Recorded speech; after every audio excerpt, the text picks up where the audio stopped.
하나님께서 오늘 우리에게 주실 말씀은 사사기 1장 1절에서 2절 말씀입니다. 사사기 1장 1절에서 2절 말씀 제가 봉독하겠습니다. 여호수아가 죽은 후에 이스라엘 자손이 여호와께 여쭈어 이르되 우리 가운데 누가 먼저 올라가서 가나안 족속과 싸우리이까? 여호와께서 이르시되 유다가 올라갈지니라. 보라, 내가 이 땅을 그의 손에 넘겨 주었노라 하시니라. 아멘. 사도행전과 누가복음은 한 권의 책으로 되어 있습니다. 저자가 같습니다. 누가이죠. 누가복음의 사역이 사도행전에서도 계속 이어진다라고 하는 그런 뜻이죠. 오늘부터 시작되는 사사기의 내용도 같습니다. 여호수아에서 진행되고 있는 사역이 사사기에서도 계속 이어진다라고 하는 그런 뜻을 담고 있는 것이죠. 본문 1절을 보겠습니다. 여호수아가 죽은 후에, 여호수아가 죽은 후라는 것은 여호수아에서 진행되고 있는 일이 계속 사사기에서도 이어진다라고 하는 그런 뜻을 담고 있습니다. 비슷한 내용이 여호수아 1장 1절에도 있습니다.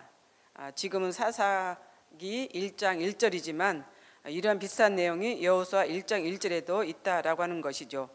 모세가 죽은 후라고 이렇게 기록되어 있습니다. 모세가 죽은 후에도 그 일이 계속해서 여호수아에서도 이어진다라고 하는 그런 뜻을 담고 있는 것이죠. 이렇듯 사사기는 가나안 여정의 과업이 계속해서 이어지고 있음을 시사하고 있습니다. 이스라엘이 가나안 땅을 정복하고 정착하는 과정에는 3단계가 있습니다. 첫 번째 단계는 이스라엘 백성들이 가나안 땅 전체를 정복하는 과업입니다. 이 과업에는 이스라엘의 12지파 전체가 다 참여를 했습니다. 12지파가 다 참여를 해서 가나안 땅을 정복을 했고 점령을 했습니다. 두 번째는 이스라엘 12지파 전체가 참여해서 얻은 가나안 땅을 이제는 각 지파별로 분배하는 과정입니다. 르우벤과 갓과 므낫세 반지파는 모세가 살아있을 때 요단 동쪽 길앗 지역을 얻었습니다. 그리고 남은 9지파 반은 요단 서쪽에서 여호수아가 살아있을 때 그 땅을 분배를 받았습니다. 당시 이제 9지파 반이 그 땅을 갖는 과정에서 미적되고 아마 머뭇거리고 있었습니다. 그때 여호수아가 호통을 쳐서 땅을 이제 그려 가지고 오도록 그렇게 했던 그 말씀이 있습니다. 그들이 나가서 그려온 땅을 여호수아는 이제 지파별로 분발을 했고, 비록 도면상의 분배이지만 가나안 땅 전체를 여호수아 살아 생전에 이렇게 분배했던 그런 과정이 담겨 있습니다. 세 번째는 도면상으로 분배된 가나안 땅을 이제는 각 지파가, 그 분배받은 지파가 책임을 지고 그 땅을 정복하는 과정이 남아 있습니다. 이 단계를 이제 여호수아 죽은 후에 사사 시대에서 해야 됩니다. 그런데 여기서 여호수아가 담당했던 것은 첫 번째와 두 번째 단계였습니다. 이 두 가지 과업을 이루고 여호수아는 죽었던 것이죠. 그래서 남은 한 가지 과업, 즉 세 번째 일은 다음 세대가 해야 되는 것입니다. 이 세대가 바로 사사 시대입니다. 사사 시대는 남은 한 가지 이 과업을 이루는 일이 주어졌던 것입니다. 그런데 그 첫 시작을 누가 하게 되었습니까? 유다가 하게 되었습니다. 본문 1절입니다. 여호수아가 죽은 후에 이스라엘 자손이 여호와께 여쭈어 이르되 우리 가운데 누가 먼저 올라가서 가나안 족속과 싸우리까? 여호와께서 이르시되 유다가 올라갈지니라. 보라, 내가 이 땅을 그의 손에 넘겨 주었노라. 하나님께서는 이 땅을 이제 이스라엘 자손들에게 넘겨 주었다라고 말씀하시면서, 그러나 이 땅을 그의 손, 유다의 손에 넘겨 주었다라고 이렇게 말씀하고 있습니다. 여호수아가 죽은 후 후계자가 없는 상황에서 이스라엘 백성들은 어떻게 합니까? 여호와께 묻습니다. 여호와께 여쭙습니다. 그러자 하나님께서는 그 남은 그 한 가지 과업을 제일 먼저 유다가 하도록 그렇게 명령을 내렸던 것이죠. 그러자 하나님께서 이제 유다를 시켜서 유다가 이 과업을 먼저 시작하게 했던 것입니다. 그렇다면 여기에서 우리가 생각해 볼 것은 왜 유다가 먼저였을까? 왜 유다 지파였을까? 다른 지파가 많이 있지 않습니까? 그런데 하나님은 이 유다 지파를 지명했습니다. 유다 지파를 지명해서 먼저 올라가서 싸우도록 했던 것이죠. 지금까지 애굽에서 가나안 이제 정복하기까지의 이 과정을 한번 우리가 생각을 해봅시다. 먼저는 누가였습니까? 모세였습니다. 모세는 레위 지파의 자손이었습니다. 그런데 모세가 죽은 후에는 그 다음에 지도자는 여호수아였습니다. 여호수아는 어디 지파입니까? 요셉 자손의 지파입니다. 레위 자손을 통해서 하나님은 이스라엘의 법과 규례를 제정하셨고 요셉 자손인 여호수아를 통해서 이스라엘의 건국 기초를 다지게 했습니다. 그래서 보면은 우리가 성경에서도 보면은 가나안 땅을 확보하는 것이 먼저가 아니었고 하나님 말씀이 먼저였던 것을 우리는 여기서 볼 수가 있습니다. 모세를 통해서 이스라엘의 법, 하나님의 말씀 10계명을 제정하게 하셨고 그 다음에 가나안 땅을 점령하는 과정을 볼 수가 있습니다. 그래서 예전에 이제 우리 믿음의 어르신들은 집보다는 교회가 먼저였던 것을 우리가 볼 수가 있는 것이죠. 그래서 교회와 집을 짓고 사는 문제에 있어서 교회를 먼저 이렇게 짓고 집을 사는 이런 경우가 있었던 걸 볼 수가 있습니다. 아마 이런 말씀을 통해서 우리 믿음의 어르신들이 그런 생각을 가졌던 것 같습니다. 그래서 여기서도 보면은 말씀이 먼저였고 그 다음에 땅을 점령하고 정복하는 것이 두 번째였던 것을 우리는 알 수가 있다라고 하는 그런 것입니다. 그리고 이제 지도자는 지도자보다는 이제 하나님께서 지명하여 부르신 지파가 어디였습니까? 유다 지파였습니다. 그래서 여기에서 보면 유다가 이렇게 등장을 하게 되는데 왜 유다가 등장을 하게 될까? 이 의미를 우리가 생각해 보면 다음 세대 지도자가 유다 지파에서 나온다라고 하는 것을 암시해주고 있는 것이죠. 바로 다윗 왕입니다. 물론 사사 시대에는 약 350년간 아니 이게 지속되고 있는데 이 기간에는 뚜렷한 그 지도자가 없습니다. 모세나 여호수아 같은 그런 위대한 지도자가 없습니다.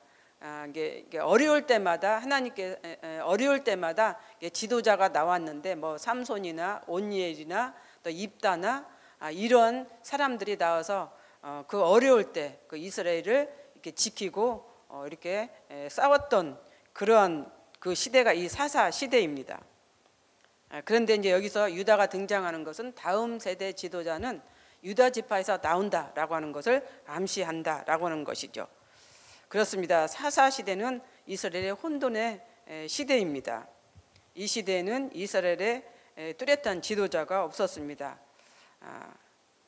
그렇지만은 중간중간 하나님께서는 지도자를 세워서 이스라엘을 일으켰고 세웠고 또 이스라엘 나라를 이제 다스리도록 그렇게 하셨습니다. 하나님께서는 이렇게 유다 지파에서 이제 다윗 땅을 선택하셔서 다윗을 통해서 이스라엘의 만왕의 왕이신 예수 그리스도가 오신다고 하는 것을 암시해주고 있는 것이죠. 다윗 땅을 선택한 것은 이런 것을 암시하고 있다라고 하는 그런 의미입니다. 그래서 하나님께서는 유다 자손을 선택하신 이유가 여기에 있습니다. 만왕의 왕이신 예수 그리스도를 이 땅에 보내셔서 가장 큰 뜻, 큰 일을 이루게 하기 위해서 그렇게 선택하셨다라고 하는 것입니다. 하나님께서는 이 만왕의 왕 예수 그리스도를 이 땅에 보내셔서 어떻게 하셨습니까? 우리가 구원받게 하셨습니다. 영원히 죽을 수밖에 없는 영혼들을 구원하셨던 것이죠. 이것이 하나님의 사랑입니다. 이 사랑이 우리를 그리스도의 사랑으로부터 구원해 주시고 멸망으로부터 건져내셨습니다. 그런데 여호수아가 남기고 간 세 번째 과업은 유다 지파와 요셉 지파 외에는 성공을 하지 못했습니다.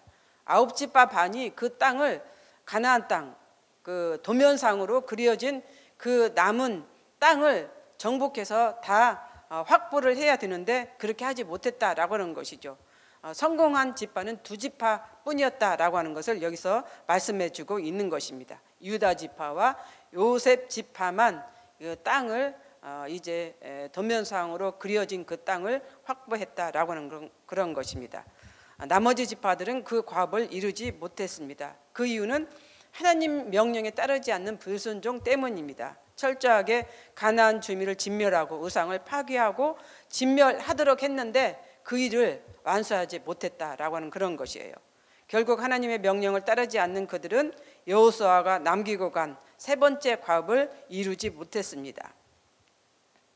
애굽에서 가나안 땅까지 여정을 한번 생각해 보십시오. 모세와 여호수아 시대에는 제사장들과 함께 이스라엘 백성들이 하나님 중심으로 살았습니다. 물론 크고 작은 문제들은 있었습니다. 그래도 하나님 중심으로 뚜렷한 그 삶을 살았습니다. 그런데 사사기에는 모세와 여호수아 같은 지도자 없는 생활에서 제사장들의 역할도 이렇게 뚜렷하게 나타나지 않습니다. 그렇기 때문에 아마 이런 혼돈의 시기였지 않나 이런 생각을 해봅니다.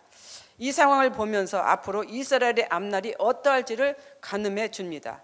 여호수아 사후 여호수아 죽음 이후에 이스라엘은 급속도로 가나안 족속과 이방 문화에 젖어드는 삶을 살게 됩니다.